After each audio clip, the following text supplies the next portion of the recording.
In our Spotlight on Business report, rent prices just won't let up. Multiple national real estate reports show the Northeast has seen the largest regional increase in rent costs in the country. Now, that includes 6 North Jersey counties where the median rent will run you more than $2,800 a month. Housing advocates have some ideas about how to fix it, but are lawmakers listening? Senior correspondent Joanna Gagis reports.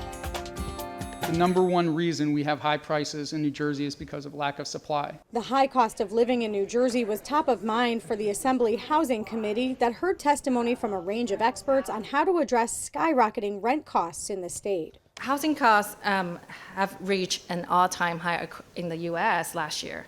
It is no secret the housing market follows a supply and demand mechanism. When housing supply goes down, buyers have fewer homes to choose from, and sellers have more power, and we see housing prices go up. Lin Leong from the Pew Charitable Trust also addressed the lack of development that's led to a shortage in supply over the last 2 decades. We see a big dip from 2009 to 2011, which created a great shortfall. And frankly, we haven't dug out of it. This is New Jersey's housing inventory today. It is less than half of what it was back in 2018. At the same time, on the right side of the slide, you'll be able to see the median home cost in New Jersey has risen 46% in the past 4 years since the pandemic. Some testimony addressed underlying causes for those drastic rate increases. For the past 5 years, everything that goes into operating, maintaining, and improving a building has gone up in price. That includes labor, utility costs, material costs, insurance costs, and property taxes. They argued those costs make it challenging for developers to build in the state, as well as landlords to maintain their affordable properties. Some testified about streamlining permitting in the state to ease the process.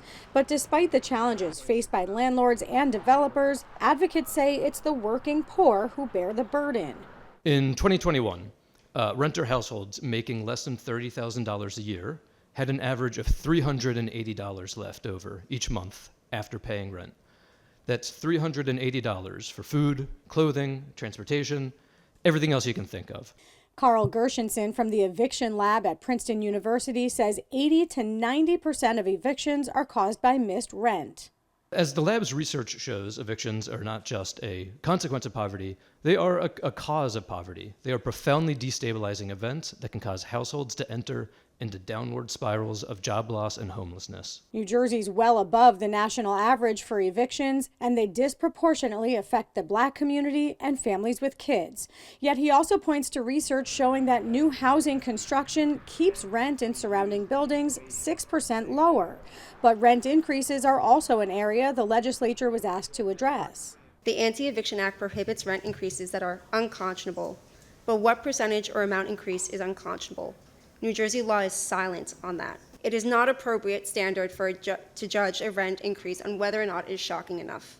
A family should not be shocked at the end of their lease term by proposed new rent that they cannot afford to renew. We need better enforcement of rent control laws and clear standards for permissible rent increases. One of the suggestions today was to find ways that the state can come up with more permanent subsidies to fund affordable housing development, similar to the way the state funds the Transportation Trust Fund. Adding a 4% tax on the sale of homes above $1 million could raise substantial revenue for the state.